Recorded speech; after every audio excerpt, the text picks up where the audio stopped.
25-ാം ദിവസത്തെ ലോക എന്ന് പറയുന്ന ചിത്രത്തിൻ്റെ ബുക്കിംഗ് കാര്യങ്ങളൊക്കെ എങ്ങനെ പോകുന്നു എന്ന് അറിയാൻ ബുക്ക് മൈ ഷോ ആപ്പിൽ ചെക്ക് ചെയ്യുമ്പോൾ ഏകദേശം 11:15 ആകുന്ന സമയത്ത് മണിക്കൂറിൽ 1200-ന്റെ അടുത്ത് ടിക്കറ്റ്സുകളാണ് പെർ അവറിൽ ചിത്രത്തിൻ്റെതായിട്ട് ബുക്ക് മൈ ഷോ ആപ്പിലൂടെ മാത്രം സോൾഡ് ഔട്ട് ആവുന്നത്.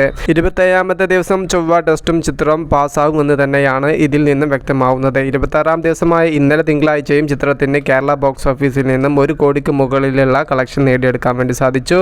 ഇന്ന് ചൊവ്വാഴ്ചയും സിനിമയ്ക്ക് കേരള ബോക്സ് ഓഫീസിൽ നിന്നും 1 കോടിക്ക് മുകളിൽ കളക്ഷൻ നേടുമെന്ന് തന്നെയാണ് നാം പ്രതീക്ഷിക്കുന്നത്. ഒരുപാട് നാളുകൾക്ക് ശേഷമാണ് ഒരു മലയാള ചിത്രത്തിന് നല്ല ലോങ് റൺ കാര്യങ്ങളെല്ലാം കിട്ടുന്നത്. ഈ വർഷം തന്നെ തിയേറ്ററിൽ എത്തിയ തുടരുമെന്ന് പറയുന്ന ചിത്രത്തിന് വെക്കേഷൻ റിലീസായിട്ട് ഏപ്രിൽ മെയ് മാസത്തിൽ തിയേറ്ററിൽ എത്തിയതിനാൽ ആ സിനിമയ്ക്ക് നല്ല രീതിയിലുള്ള ലോങ് റൺ കാര്യങ്ങളെല്ലാം കിട്ടിയിട്ടുണ്ടായിരുന്നു.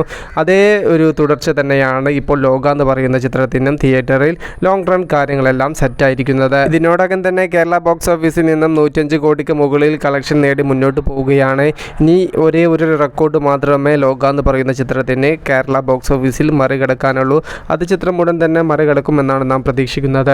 2-3 വർഷങ്ങളായിട്ട് നിവിൻ പോളി നായകനായിട്ട് ഒരു സിനിമ ബോക്സ് ഓഫീസിൽ വിജയം കൈവരിക്കുന്ന കാഴ്ച നമുക്ക് കാണാൻ സാധിച്ചിട്ടില്ലല്ലോ. തിയേറ്ററിൽ വമ്പൻ പരാജയങ്ങളാണ് നിവിൻ പോളി സിനിമകൾക്ക് കുറച്ച് നാളായിട്ട് ബോക്സ് ഓഫീസിൽ നേരിട്ടുകൊണ്ടിരിക്കുന്നത്. എന്നാൽ അജു വർഗീസ് നിവിൻ പോളി കൂട്ടുകെട്ടിൽ ഒരു സിനിമ തിയേറ്ററിൽ എത്താൻ ഒരുങ്ങി നിൽക്കുന്നു. സർവം മായ എന്ന് പറയുന്ന അഖിൽ സത്യൻ സംവിധാനം ചെയ്ത ചിത്രമാണ് ഡിസംബർ 25-ാം തീയതി ക്രിസ്തുമസ് റിലീസായിട്ട് തിയേറ്ററിലെത്തുന്നത്. മലയാള ഫിലിം ഇൻഡസ്ട്രിയിൽ തന്നെ ദിലീപിന് ശേഷം മികച്ച ഫാമിലി സപ്പോർട്ടുള്ള നായകനായിരുന്നു നിവിൻ പോളി. എന്നാൽ തുടരെയുള്ള ചിത്രങ്ങളുടെ പരാജയങ്ങളും കുടുംബ പ്രേക്ഷകർക്ക് വേണ്ട രീതിയിലുള്ള സിനിമ ചെയ്യാത്തതും നിവിൻ പോളിയുടെ ഫാമിലി സപ്പോർട്ട് കുറഞ്ഞു തുടങ്ങി. സർവം മായ എന്ന് പറയുന്ന സത്യൻ അന്തിക്കാടിൻ്റെ മകൻ സംവിധാനം ചെയ്യുന്ന ഈ ഒരു ചിത്രം തിയേറ്ററിൽ വിജയം കൈവരിച്ച് നിവിൻ പോളിയുടെ ഫാമിലി സപ്പോർട്ടെല്ലാം വീണ്ടെടുക്കും എന്ന് നമ്മൾ പ്രതീക്ഷിക്കുന്നു. കാത്തിരിക്കും ഇതുപോലുള്ള സിനിമ അപ്ഡേറ്റുകൾക്ക് വേണ്ടിയിട്ടൊക്കെ. ബൈ.